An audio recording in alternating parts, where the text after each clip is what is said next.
Now, on this video, I'm about to share with you some of the information that actually gonna disturb your comfort and break the ice. And let me tell you the truth. Hard work only cannot make you wealthy. It cannot be able to take you to the next level. And by the way, this is a continuation of a video that I made last time and explained to you. It is okay to work hard. It is the primary thing that you need to take yourself to the next level as far as the development is concerned. But is it the only solely thing that you need? No, it's not. Before you actually comment on the down below, listen to this. Ask yourself this. Why do you usually see people who usually work hard as much as they can in our society tend to be paid less? For example, you Kenyans probably watching this video and perhaps you understand this construction thing. And then here we have a mason or mason, depends on how you pronounce the name, all right? And typically we call them fundi, and we have them mkono. The mkono or the handman usually gets less than the mason, and the mason tends to do less in terms of the hard work compared to the handyman. So the point is this: you realize the more hard you work, the less money you get paid. What does that tell you? It tells you that the society has this tendency, the tendency of the society does not reward the biceps, all right? It does not reward the biceps. This means like effort, right? You see what it rewards? The society rewards what we call the brain. It rewards the brain. And that's why I always tell people, actually brain can make you more money than your biceps, all right? Rather than working on your biceps, work on your concept, because that's what's gonna bring more on the table compared to you just applying solely your biceps. What do I mean? Like, one thing that you're supposed to understand in life is that, you see, we can just say brain here is about being smart, all right? Being smart, that's what I mean. So when you talk about bicep, that's the effort. When you talk about brain, that being smart. So the combination of two is actually amazing. And guess what? I'm not trying to rule out the fact that you're not supposed to work hard. No, that's not the point. My point is this, is that you're supposed, yes, to work hard, but at the same time incorporate you being smart. And I'm going to give you a very simple and practical example to explain my point. Let's say you're employed somewhere. Each and every day you get a salary worth, let's say, 1,000 Kenyan shillings, all right? 1,000 Kenyan shillings. This is what you get. Now, guess what happens? Say you work from 8 a.m. to 5 p.m., all right? What does it mean? Either you work hard or, let's say, like you overwork. Let's say you overwork. All right, overwork, or maybe you underwork. The fact remains, this is the amount of money that you're gonna make at the end of the day. So what does it mean? It means your income, it's actually done what? It's confined. Your income is confined within the parameters of what? Within the parameters of time. And anytime you realize that your income is always confined within the parameters of time, you'll always make less, or if not less, then you always make enough that what is there to sustain your life, buy you food, buy you clothing, pay your rent, pay your school fees, look nice, you're done. Your caution is there, all right? So the point is this: we always try as much as we can to make sure that our income is not confined within the parameters of time. And I always tell people, if you always see it from a point whereby it is not you who dictates how much you're going to be paid, then you're on the wrong side of the equation as far as the money is concerned. But the time you get yourself in a situation whereby it's you who decides how much to be paid, then you're on the wrong, or rather you're on the right side of the money, right? This is what you do when it comes to hard work. Now, when you work hard, you get your 1,000 bob. Let's say you are a fundi, you are a mason. This is what you get at the end of the day, all right? And then it means at the end of the week, you have to make, or you can make a maximum of 6,000. Meaning at the end of the month, you can only make a maximum of 24,000. All right. So now what do? Do I mean that you quit the job? No, this is only hard work. Now you ask yourself, this is what the hard work has made for me. This is what the bicep has actually managed to make me. Now, where am I engaging the brain? And what am I going to do with this 24,000 so that at least I can be able to do what? There's something called scalability, so that I can be able to scale down these 24,000 that I'm making, so that at least I can be able to make more out of these 24,000. And the only thing that you can be able to do that is, first of all, change your mentality, change how you perceive money. So one thing that you're supposed to understand is this: I said you must first of all have a budget. Meaning, when you have a budget, then it means that you're gonna do what? You're gonna salvage a little bit of money. When you salvage, in another name, we say you save. Now, that what you manage to save, we call it the savable amount. That savable amount is now the amount now you think on where you can be able to do or what you can be able to do. Now, using the brain so that at least you can be able to make something out of this. And now, where am I heading? I'm heading to a point whereby when you make this 24,000, and this is my point, move with me, all right? When you make this 24,000 at the end of the month, don't view it. Let's say maybe you perhaps manage to save like 8,000, okay? 8,000 at the end of the month. Now, don't view this money as a product to be consumed. Don't view it as a product to be consumed. No, view it as a tool to make more money. And this is where majority of the people get it wrong. Whenever you get money, you tend to think like, hey, this is the money that I've made. Now that means this is the money that I'm supposed to make myself happy, enjoy, entertain myself, and move to the next level. And that is wrong because you're having what we call the consumer mentality. You have what we call the consumer mentality. When you have the consumer mentality or have what we call the consumer mindset, you tend to consume money more than taking money as a tool. See, most of the people tend to think that money is a product to be consumed.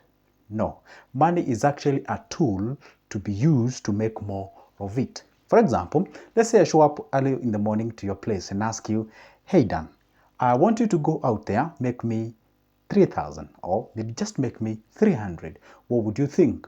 You don't have a job, you don't have a place where you can be able to do, just go out there and make me 300, just 300. First of all, you're going to have a very rough time because you're not employed, you don't know what you can be able to do, you don't have something on your hand, you don't have something that you can sell. Therefore, it means it's probably close to impossible for you to make the 300. What if I show up another day and tell you, hey Dan, good morning, how are you doing today? Now, I have 5,000 with me here and I want to give you this 5,000. And this is what I want you to do. Go make me 500 out of this money or go make me 300 the same out of this 5,000. At that particular point, get what you're contemplating. You're contemplating, fine, I do have 5,000 on my hands. Therefore, I'm going to use this 5,000, probably purchase something that I'm going to sell it later. You make what we call the capital gain and therefore be able to rake in a profit, meet the 300, then come back with your 5,000, with the 5,000 that I gave you and the 300 that I gave you. So now, what exactly have you done? And what is the perception? The previous day that I came, I gave you nothing. I told you, go make money. Go make me 300. I gave you nothing. It was a bit technical. It was a bit hard for you. All right. And this second time I come with my 5,000, I give it to you. I tell you, hey, go with this 5,000. Go make me 300. It becomes a little bit easier. Now, in those two case scenarios, and I'm going to explain my point to explain to you why hard work will never make you rich. Okay. Now, in those two case scenarios, case A, whereby I gave you nothing, and I told you, make something out of it. All right? It was close to impossible because you cannot be able to do so. Why? Because you're having nothing on your hands. And the case scenario 2, which is B, I actually gave you 5,000 and I told you, go with this money and make me 300. All right? Guess what happens? Now this case becomes a little bit simple. Why? Because we are using this 5,000. People usually call it capital, people call it whatever, the startup and what have you. Call it capital, call it whatever the name that you're going to call it, all right? But the point remains, it's functioning as a tool to make more. Is a tool to make more. For example, if I tell you, hey, go dig me a hole out there, probably you're going to ask me, hey, where is the pick and whatever? I mean, like, I got no tools. If I tell you right now, drill this wall and make a hole out of this place, probably you're going to look for something that at least, because you cannot actually scratch this place and get yourself a hole or something of sort, all right? I bet you get what I'm trying to mean. So therefore, with that little that you're getting from your bicep, which is our effort in our context, you're supposed to actually salvage a little bit amount of it. Don't care how much small it is, you channel it. Now what do? Now, that money that you're getting as your savings, channel it towards an investment. Or you can do so through a business. That's what you do. For example, if you realize one thing, okay, when I used to paint, this is how we used to look for a job. You show up to a place, and you say, hey, good morning, how are you guys? I'm actually a painter, I do good jobs and what have you. I would love to be part of this great job. So if you can't mind, guys, you can give me a job. Probably you're told yes or no. Okay, so the moment you say, like, the moment you present yourself to that scenario, they tell you, hey, here we usually pay 1,000 bob. Here we usually pay 900 Kenyan shillings. So it's you to pick or drop it or leave it. At that particular point, it means that you're surviving on the masses of them. Okay, now at that particular scenario, it means that you're actually basically using your what? You're using that skill that you have that is making you that 1,000 bob. Now you ask yourself, what other skill can I be able to possess so that at least I can be able to make more, be able to scale down what I'm doing, be able to rake in more cash? Because when I was painting, actually, I won't lie to you guys, I made my own things and I realized, guess what? This game is rigged. I'm being paid 1,000 bob a day, and then it means I'm not even getting these jobs like consistently. I knew I'm heading on the wrong direction. Then I have to make a decision and turn around the things. I was doing my content creation when I was still painting. That's why if you check my other videos, you can see me making all those videos. But I realized that was not the correct procedure that I'm using if I want to progress to the next level. So what did I do? I looked around what I have. Don't overcomplicate things. Just think around. I had a phone. I had a smartphone. Okay. By then I didn't have a smartphone actually. I used to use my sister's phone, but later I did save and bought a phone. And because I knew I can be able to make content, come before a camera, record a video like this one, and progress to the next level. So therefore you make what you call the soft skills, because these are soft skills and where people tend to pay you more compared to what they used to pay you, or they pay you when you're doing the hard skills. That's what you're supposed to understand. And again, don't be rigid in life. Be flexible. When you hear somebody talk about stocks, think about it. Pick the 8,000 that you've said at the end of the month with our context. Be able to channel that money somewhere. Again, that would make you rich, would make you more of the money, let's say in 2, 3, 4, 5 years time. No, what you do is that you open your tentacles, look for areas whereby you can be able to get more soft skills that you can scale down, monetize them, and be able to put it out there and make money out of it. This is my point. At all the time, remember, people pay you based on your perceived value. And I love giving this simple example. If you show up to an office and you meet somebody who is sweeping or washing or doing the cleaning in that specific place, that individual tend to get less money compared to that, say, like an accountant. Why are they paid less? Because, the perceived value. The one who is doing the washing and what have you, that guy is perceived to be replaced by anybody at any moment. You cannot say like, I cannot be able to do this. I mean, they can just unpick anybody from outside and do the thing, because that thing that you're doing is kind of thing that can be done by majority of the people. Therefore, this is the point. If you realize that you're doing a thing that most of the people can do it, you'll never get enough money. But if you get yourself in a situation whereby your skills are actually rare, and you need to be out there and be able to do that thing, then you get to be paid a lot. There were some things I cannot be able to really verify this, but it can actually be relatable. There are people saying like there was certain machine, I don't know, in Kenyatta Hospital, whereby I don't know, only 2 guys can be able to repair that thing and what have you. So you can just imagine if that machine goes bad, all right, needs some repair, only 2 guys can be accessed. And I used to hear that one of them was in Germany, so the guy had to be paid the flight to and fro and computation and what have you, so that he can be able to repair that thing. So the rarer you become in terms of your skills, then the more money you tend to earn.